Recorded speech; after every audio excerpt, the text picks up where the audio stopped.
episode of the Rest and Recovery Podcast. I'm here with Don Moxley from Longevity Labs, and we're in beautiful sunny Miami, Florida, baby. Biohacking Congress here. Yep.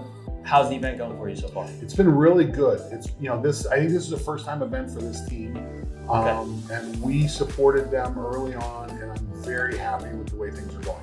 So have you, was there anything that you had personally that you were looking at doing or checking out this weekend? No, listen, we're here as a representative of Longevity Labs and trying to connect with great consumers and doctors in the field. Awesome. And we're finding that, one of the great things about the biohacking events is we find a lot of medical professionals who are looking for state-of-the-art. They want to integrate things into their practice. They want to change their practices from treating ill people to helping people thrive. Exactly. And so we run into a lot of those people here, and we build relationships with them, and it's really exciting. Awesome. So that's kind of like in the name, right? Longevity Labs. Exactly. All trying to enhance not just the length of our time, but the quality of our time. Sure. So Longevity Labs, how does that fit into what you guys do to support that? Well, so Longevity Labs is a manufacturer of our flagship product, Spermidine Life. Okay. Spermidine is a molecule that's in every cell of your body, men, women, plants, and animals. But what we know about spermidine is it declines with age. But people who live well into their 90s and 100s have spermidine levels similar to those in their 30s. Okay. So that's what the epidemiological data shows us. And we can then go in and take a look at spermidine consumption. And we know that as you consume spermidine in the diet, it increases it intracellular. So you can raise those spermidine levels. And we have data that comes out of the blue zones. So define blue zones real quick. So the blue zones are 5 areas across the globe where people live longer than the groups immediately around them. So there's something going on there that makes them different. Got it. And that's what they call the blue zones. And when you look at blue zone nutritional consumption, they're spermidine-rich diets. Okay. So there's a lot of spermidine in the food they're eating. Mm-hmm. So it makes sense.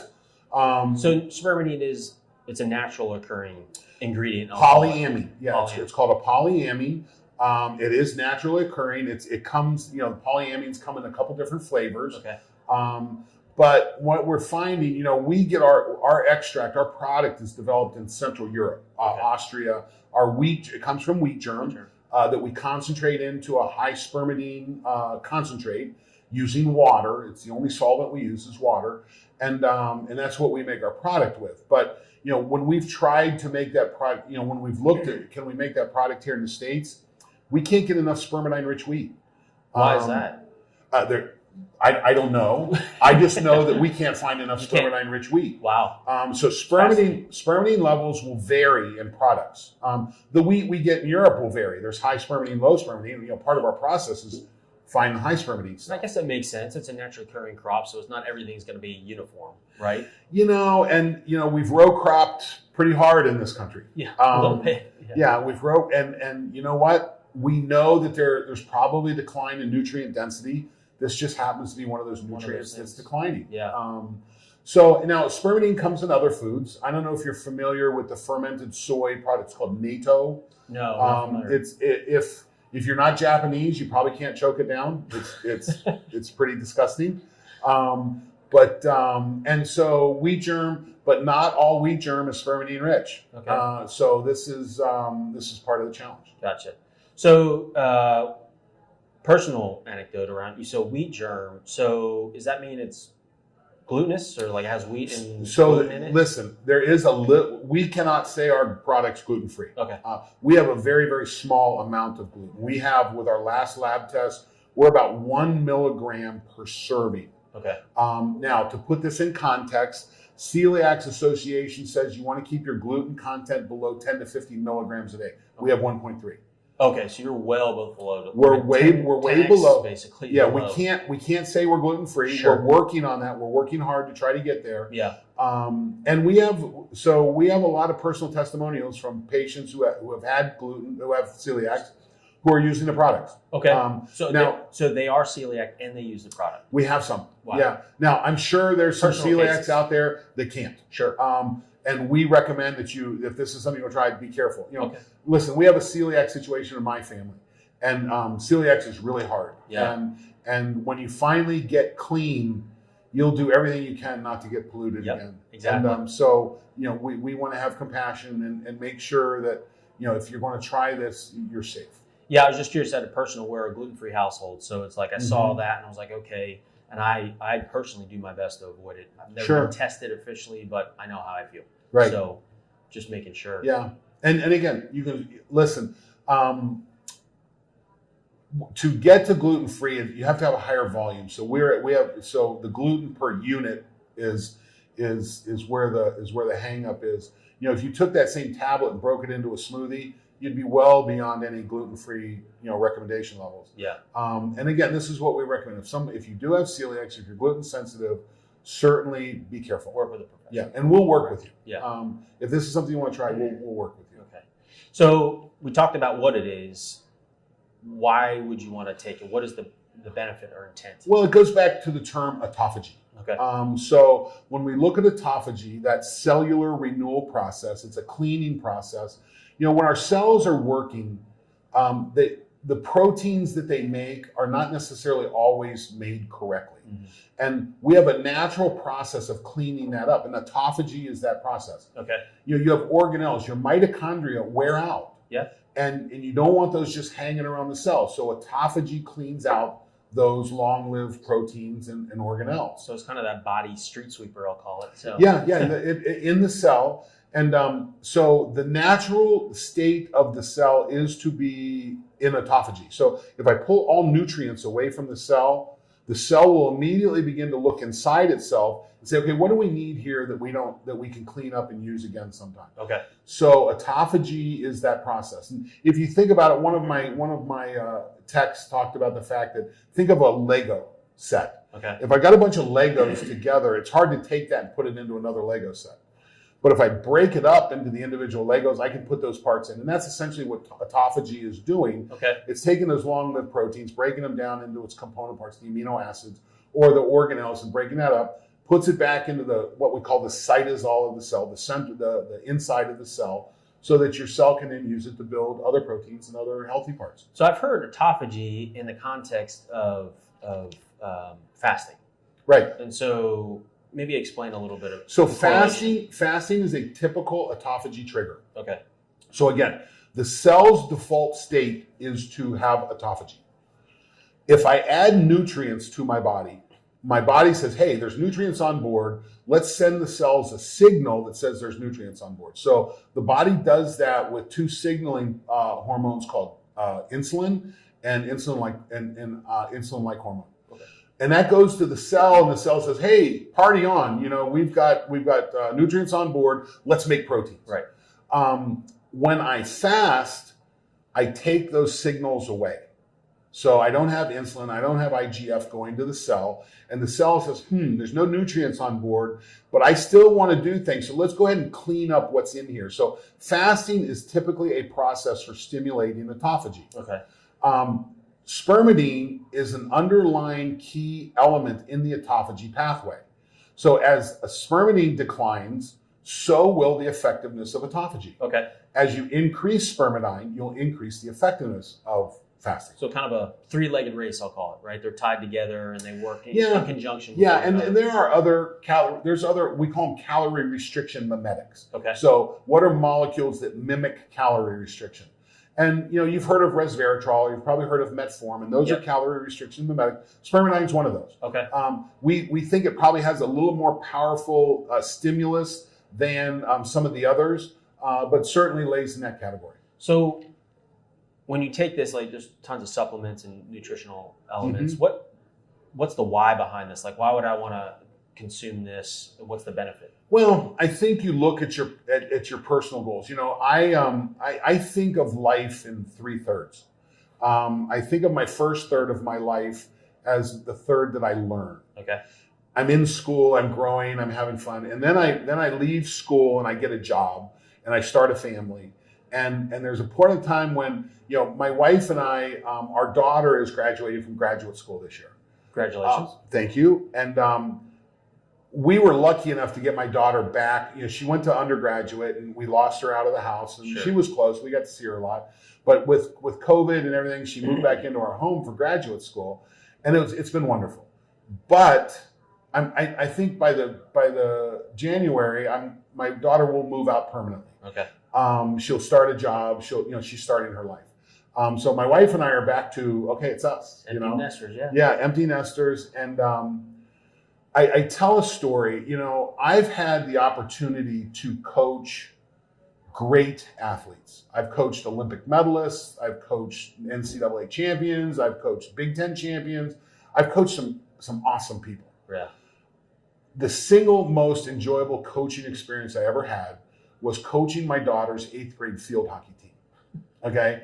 I loved it. I am looking forward to coaching my grandchildren and my great-grandchildren. Yes. So I'm looking forward to my third and duplicating the experience I had with my daughter 12 years ago. Right.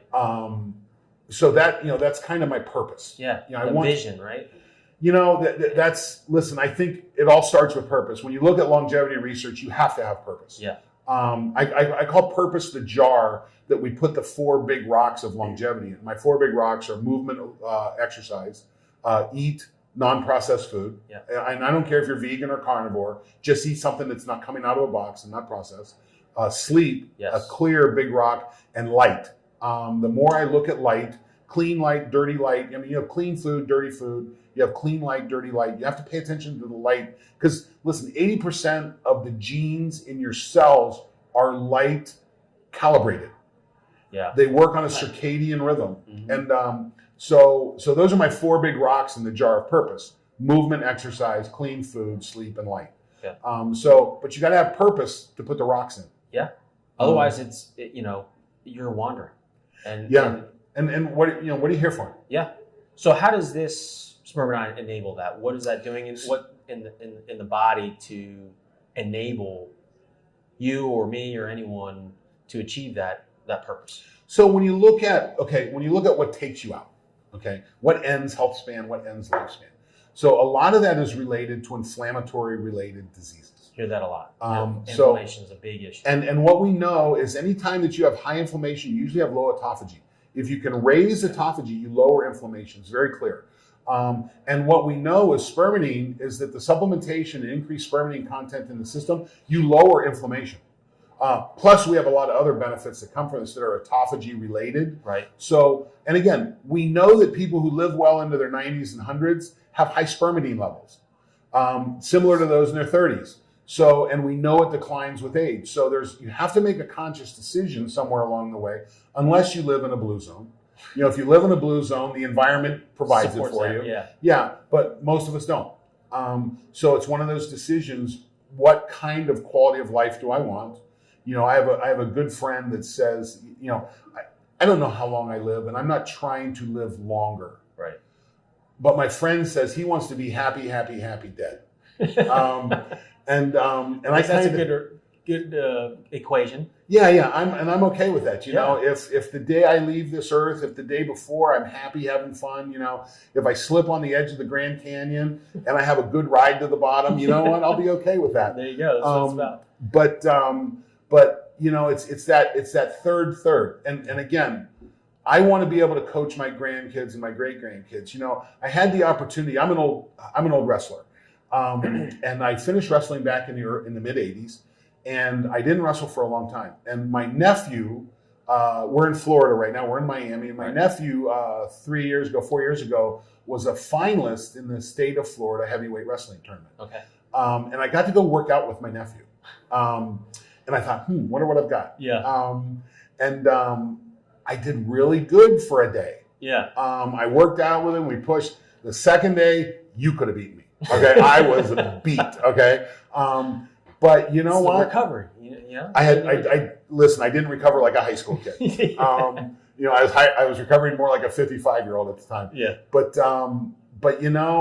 if I can get to where my grandkids are wrestling and I can teach a little bit, you know what? That's a good goal. Yeah. Well, and I think that's the piece that you wouldn't think a supplement would enable, but it's that connection that human interaction that we have that helps drive that purpose. Absolutely.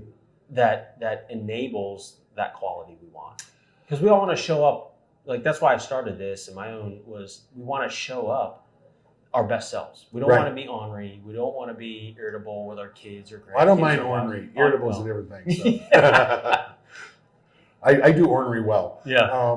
But yeah, you want to show up. You know what? I had a challenge in my life a year ago. I had a knee surgery. It was my 7th knee surgery. I had 5 early on in my wrestling career. Oh, wow. And then I had a 6th shortly thereafter from a skiing. I was skiing in Colorado, and I'm kind of a big guy. Was that a wrestling moment too? Like you showed maybe you're no. It was me in a fight with some moguls in Copper Mountain, Colorado, and my knee just didn't take it. But I had that knee reconstructed 27 years ago. Oh wow! Well, from that was my 6th knee surgery, and from that. I had developed what's called loose bodies in my knee. So there were some things floating around in my knee from the surgery that were getting big enough that they're starting to lock my knee up. And in August, I was hiking out in Colorado on the Loveland Pass. We're about 12,500 feet. And my knee's locking up. Okay. And I'm like, it's not an optimal spot for that. I want to hike Loveland, and I want to hike 13 and 14ers. I don't want to stop doing that. Yeah. So I had to do something with my knee. So I go in, have these loose bodies come out, and I had a MRSA infection from it. And I was very ill for 8 or 9 weeks. Oh, gosh. Very ill. IV antibiotics. I was in bed for 8 weeks. I mean, I lost 35 pounds in October, and it was 6 or 7 Percocets a day for September and October. But you know what? I got through it. Yeah. And now I'm in the process of rehabbing. But I kind of, that was a challenge for me. The universe said, okay, we're going to give you something to work on here. And I'm like, opportunity for humility, right? Well, thank you, but I cannot take those anymore if you can pass. Yeah, right. But it reinforced my desire to achieve longevity. Mm-hmm. I don't want decreased health span and increased lifespan. I don't want to be in a hospital. I want to be fighting the day before I go. Yeah. Go down swinging. Yeah, I want to be fighting. That's right. And longevity is a fight. You know what? You've got to wake up every day, and it's a fight. Yeah. Well, like you mentioned earlier, we've got light. We've got all these things kind of pushing down on us. Right. We're swimming upstream. Right. And the environment. Listen, we've modified our environment to the point where the genes and the things that caused us to be able to evolve and to survive. Well, we're not challenging. I mean, we have the thing that gave us the ability to evolve is the ability to adapt. Mm-hmm. We don't adapt anymore. We live in buildings that are temperature controlled. Yeah. We live in places where we don't have to climb stairs. We don't have to climb. We don't have to descend. Yeah. We don't have to adapt. You sit most of your time. You sit most of the time. Yeah. So you have to make conscious decisions. I tell a story that one of my lectures I do, I show a picture of a killer whale, an orca, in the wild and in captivity. Yeah. And if you look at the orcas in captivities, most of their dorsal fins turn over. We see an orca in the wild, most of their dorsal fins are straight. Okay. So what that tells you, there's not enough environmental pressure in the aquarium for the orca to express its DNA. Okay? So can't be itself. Can't be itself. So we take this to the next level. We go look at a zoo. If you look at zoos 50 years ago, concrete block walls, bars on the front, animals that are neurotic, don't reproduce, digestive issues, sound a lot like humans today. And they only lived 3.5 years. You take that same mammal and you put them in an enriched environment, they live full lives. They reproduce, and when we change the environment, the animal thrives. Okay. So we're recording this right now in a glass room. Right. And I tell people to figure out what side of the aquarium you're on. Are you on the inside looking in or the outside looking out? Yeah. Our challenge is we go from our home aquarium to our car aquarium to our work aquarium. We go from aquarium to aquarium, and our dorsal fins are bending. Okay. Yeah. So, yeah. But we're smart enough to say, what do I need to do to put the force in me? What do I need to do to create the adaptive response so I can express my DNA? Yeah. And And I think that's what this challenge is all about. So to that story, how does Spermidine fit into that environmental aspect of it? Sure. So again, we talked about blue zones. If Yep. you live in a blue zone, your environment supplies the spermidine necessary. What we know is outside of a blue zone, you've got to supplement it. And we supplement it in order to drive the autophagy process. Listen, it's pretty clear that, listen, I think we could all agree, it's not healthy to eat 24/7. Okay? Right. So if we sleep for 8 hours, is it healthy to eat 16?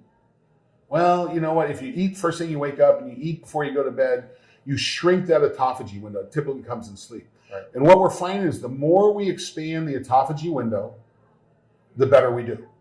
But one of the key elements, we know that as spermidine decreases, the value of autophagy, the value of fasting, the value of these mimetics decrease. Okay. So you've got to listen, I've got to have gas in my car for it to drive. I was going to ask about the energy level. So that you're It doesn't affect energy. Okay. We're working at a layer lower than that. Okay. So we're working down in the cell. And again, we're looking at inflammation. We're looking at cellular performance. We just had a paper come out about 60 days ago. Patients with dementia took spermidine and their dementia improved. Didn't get worse. It got better. Okay. So if you think about dementia, you've got neural cells that get filled with proteins, long-lived proteins. And when we have that, you have a situation where this is where the dementia is coming from. As you increase autophagy, you lower dementia. Okay. We know that spermidine supplementation helps with cardiovascular disease. We see autophagy in the myocytes of the heart improve cardiovascular performance, improve blood pressure, improve nitric oxide production. So it just keeps having that cascading effect too, as you work out, if you're working out more effectively. Absolutely. So it's not a supplement that you use for energy or for sleep or things like. Although we have a study coming out soon that's going to show that spermidine supplementation at a high level improves sleep. We've got data to back it up. If you want sleep, take spermidine. Oh wow, that's huge. Listen, the value of autophagy is important. I personally believe autophagy should be part of every nutritional textbook. It's not yet. It's not even close, and won't be for a decade. And why is that? Well, because textbooks are written by industry, and no one it's a sells conversation autophagy for another time, I suppose. But yeah, it's another. But and listen, we just gave a Nobel Prize in 2017 because we're just starting to understand autophagy. Okay, so this is really cutting edge. The work with spermidine is less than 10 years old. Okay. But it's great science. I mean, we're seeing it in multiple organisms. We're seeing it with human application. It's one of those great science things. But as we mature, the role of autophagy is, I believe, the autophagy as important as any of the nutrients we learn about. When we teach nutrition, we teach proteins, carbohydrates, fats, vitamins, minerals, water. Right. We teach you how to read a nutrition label. That's introductory nutrition. Okay. Well, that's what you eat. What we're finding as when you eat is important as what you eat, and maybe more important. There's some work done by Walter Longo at USC that showed that when the fasting mimicking diet, if I take two groups and I put them on the same amount of calories, right, but one group eats over a longer period of time, one group eats over a shorter period of time, this group has better health outcomes. Same number of diets, same diet. Same calories, same everything. Just shrink it, they're healthier. Wow.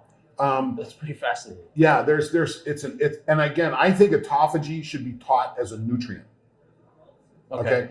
Listen, sailors in the 1400s and 1500s, crossing the Atlantic Ocean, figured out that the foods that they were packing with them didn't have enough of something, and they were getting scurvy by the time they got across. Sure. And then the first biohack was, let's take some limes. So if you take some limes, limes have vitamin C in it. Right. So they were biohacking vitamin C, and literally it's how we learned about vitamins. It was vitamin C was the first one we discovered. Okay. These are the way these things work. It's an essential nutrient. But, listen, they modified their environment dramatically. We went from living on land to living on a boat for an extended period of time. The body's not used to that kind of environment. Right? It just isn't evolved, and there's an essential nutrient that was necessary. Well, what we're finding is that our boat in our aquarium has some nutrients that we have to pay attention to. Yeah. And spermidine's one of those. Well, kind of like you were saying on the boat in our new modern environment is depleting things. There's unintended consequences that we know about. And now we're learning those unintended consequences, and now we want to hedge against those. I think if you want a good, healthy life, you make that decision. I mean, that's part of it. So we're getting close on time, but what's one thing that's important for folks to understand around spermidine that maybe I haven't touched on yet? Listen, I think, first of all, spermidine is not an end to all this stuff. Sure. Okay? It's a tool. I talked earlier about the Brox in the jar. You've got to have purpose, and then that's the jar. And in the jar, you put movement, exercise, unprocessed food, sleep, and light. Spermidine is simply a hack to nutrition. Okay. Unfortunately, we can't go to the grocery store and purchase what we know is spermidine-rich food. We just can't do it. So until then, we have to. It's hard to go to the store and buy vitamin C-rich foods to the point that we don't need to take a multivitamin. It's one of those things that's part of making the decision. What do you want your next third to be? I want mine to be vigorous. I want to be vital. I want to show up. Exactly. And I want to be that crazy grandpa or great grandpa that's, holy mackerel, this guy's down wrestling with his great grandson. Yeah. I want to be that person. Yeah. And to do that, I have to invest and I have to fight. And so part of that is, and think again, life is going to come, I wasn't planning on a MRSA infection a year ago. Right. But I had enough in the bank that I've been able to get through it. And now I'm starting to work my way back. And I'm still looking forward to riding my bike when I'm 70 and 80, 100 miles, and wrestling with my grandchildren. There you go. So, that's a great way to close it out. I have 3 questions for you, though. Okay. What are you reading right now? So what am I reading right now? I'll tell you a book that I just finished that I freaking love. It's called The Immortality Key, The Story of Religion with No Name. Immortality Key? The Immortality Key. Okay. It's really interesting. All right. So that's what you read. That's it. I just finished it. I haven't cracked the next book yet. Okay. What are you listening to right now, be it music or podcast? So I listen to a lot of podcasts. My favorite is STEM Talk. STEM Talk? STEM Talk. It comes out of the Institute of Human and Machine Cognition in Pensacola, Florida. Okay. I consider it the best human performance podcast on the internet. Okay. I'm not familiar with that one. I'll have to check that one out. The team there, Dr. Ken Ford and Don are just, Don Carnegas are just ridiculous. The guests are phenomenal. It's the best science on the internet. Okay. And I listen to a lot more. Peter Attia, I like a lot. Yep. I'm paying a lot of attention to COVID right now. I want to understand, I listen to Dr. Osterholm's podcast out of the University of Minnesota. I think he's the leading COVID guy out there. Okay. I think there's a lot of truth and a lot of good science there. So I listen to him quite a bit. I'll have to check that one out. Yeah. All right, last one. What is your go-to rest and recovery method? My go-to sleep. Sleep. Okay, listen, you can't fix bad sleep. Yeah. And you have to, listen, we're not sleeping in our beds right now. Yeah. And I'm traveling a lot. I'm spending about 7 days a month on the road. Oh, wow. I'm spending about 10 days a month in a hotel room. That's so I have to be really careful.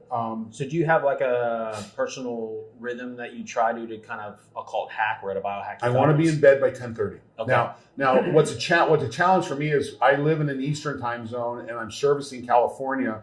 So when I go from Ohio to Southern California, so I got to use dark lights and things like that. Sure. Here's what we learned about sleep. If I can get 7 days of good sleep in before that, I can tolerate 1 or 2 bad days of bad sleep. Yep. 1 or 2 good days of good sleep will not fix 7 days of bad sleep. Okay. That's right. So you've got to have that investment that you can draw on. Yeah. And you know what? My sleep scores last night were horrible. It was my second night on the road. We went out to dinner. My routine was off. Yep. Resting heart rate's up. HRV's down. My body's saying you need to get back in your own bed. So I've got to get through this next couple days. I measure it. I measure sleep. I measure HRV. I use a lot of meditation techniques. Okay. So I will plug into that. I've not been floating as much, sensory deprivation floating, as I have in the past. It's a phenomenal tool. It's a phenomenal parasympathetic tool. And so I use a lot of breathing techniques to get that parasympathetic boost. Awesome. But you have to sleep. Yeah. I mean, 100% agree. Yeah. So, Don, thanks for the time. My pleasure. Great It's been really enjoyable. Great to meet you in person. Yeah, it's great to see you. All right. Thanks, everyone. We're closing out at Biohacking Congress in Miami. You can check out the next event in Las Vegas in March 22.